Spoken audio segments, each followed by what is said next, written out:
Happy Thursday. Took me a while to get that going this morning. I hope you're having a good week. You don't get to enjoy the process of coming back to this area because we have it blocked off. But the adhesive on the floor for the carpet that was pulled up because of the storm damage seems to be holding its stickiness really well. We had a group in here yesterday. I'll explain that later. And the joke was don't stand in one place for very long or you're going to be walking out of here barefooted. Let me ask you this, and you know it always starts with that. In the messiness of life, either your own personal life, all the things that you have to deal with, the decisions you have to make, the relationships you have to navigate, work, or just the messiness of the world. You watch the news, you see all the horrible things that are happening, get your blood boiling. What is your default response to that messiness? I mean, that thing that you automatically revert to when you're facing life that seems like, it doesn't always happen this way, it comes out of nowhere. And I've just noticed that there's all kinds of people when it comes to how they respond to the messiness of life. They'll post some video on their social media, and then there's the come Lord Jesus people. It's like they're done, they're tired of the world. I mean, they still like people, but they're like, Calgon, take me away. Like, I am done dealing with the world, which I get. Then kind of on the flip side of the same coin, it's the, oh, we need to pray that God would intervene in this situation, which I get too, because it seems like it's been going on forever, and you just grow this weariness. Some people clamp down. It's like, oh, we've got to do this and this and this, and all of a sudden there's this huge, heavy structure that's dropped into place, which I get. Because when something happens, it's like, well, what can we do to keep this from happening again? The Pharisees this way. The Pharisees weren't overly obsessed with the law because it was fun. It was because Israel kept messing up, and they said, this is awful. We have to stop this. And so that was their way of addressing their messiness, is clamping down. There are people who just withdraw. It's not the come Lord Jesus, it's I'm just going to implode into myself. I'm going to hide in my own little cave or my own little world and not deal with any of that. And I'm not saying any of those are right or any of those are wrong. I will ask a question near the end about what your default reaction to messiness is. There's the floor. The reason why I bring that up is yesterday we met with the roofer about fixing the leaks in this building. It's been dry the past several days, but before that we had a lot of rain. We still have some leaks in this part of the building. I'm emptying buckets of water out. And there's a lot of frustration with getting it settled.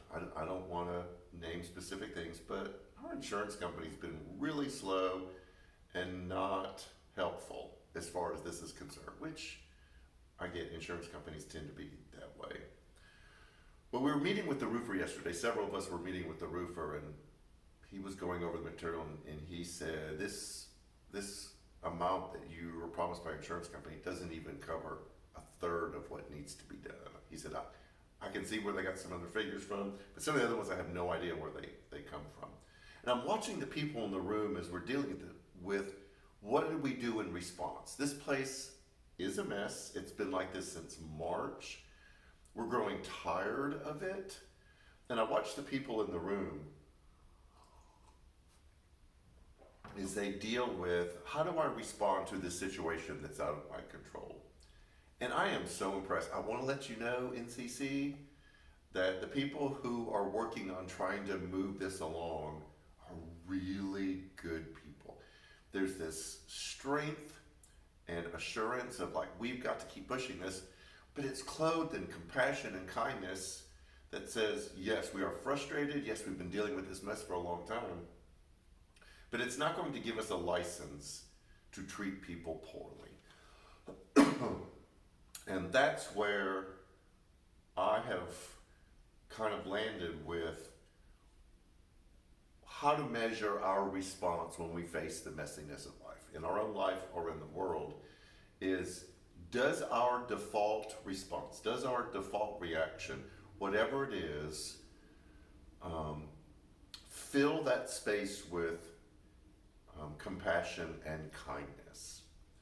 Because I think even if we couch stuff in religious terminology like "Come Lord Jesus" or pray, we gotta fix this situation, it sometimes feels like a hammer or avoidance rather than filling that difficult situation with how can I reflect God in this situation? Other than just speaking words about Him, how can I actually be a person in this messy situation, reflect God? And I'm not judging any response.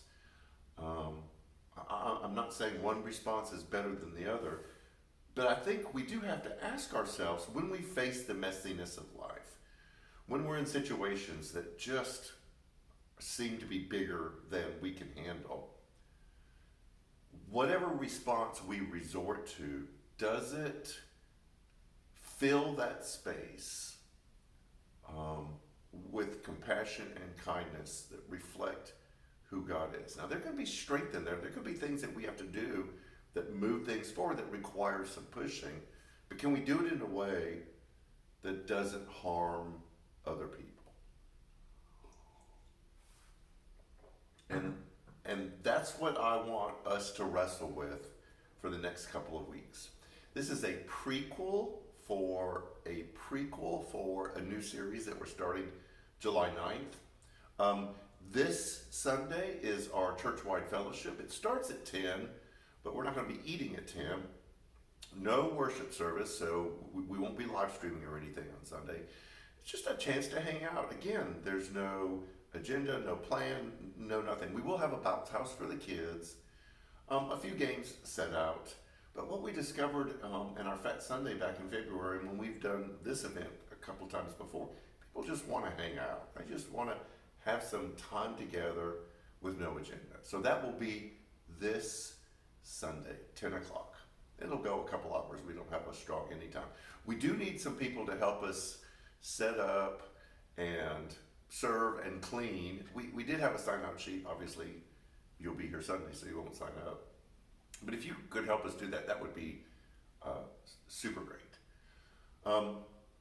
So on the July 9th, we will start this series about a specific church that was facing situations that were beyond its ability to handle. And we're going to talk about its default response in handling the messiness and how we evaluate it and how Paul evaluated it when he wrote the letter to this church. It's going to be way more fascinating than I thought. I thought, I'm just doing a book of the Bible. And I'm like, no, this church is going through the exact same thing that we're going through, didn't respond in the best way. And Paul is helping guide them to go like, here's a better way for you to respond in a difficult situation. So it has real life application for us. That'll be in 2 weeks. So this Sunday, the church-wide fellowship, on July 21st, Friday night, we have our NCC family game night. Anyone can come to that. You'll hear more about that as we go down the road. And you're going to hear more about how to help us with this. We appreciate the help so far. We're about a third of our way to the money that we need to raise. We need some more. And so we'll promote that down the road again. Life is messy. And sometimes we're doing the best we can. And we just need a little guidance as we try to navigate it. And that's what we're trying to do. So have a great week. We'll see you Sunday. Dress super casually and for the heat, and take care.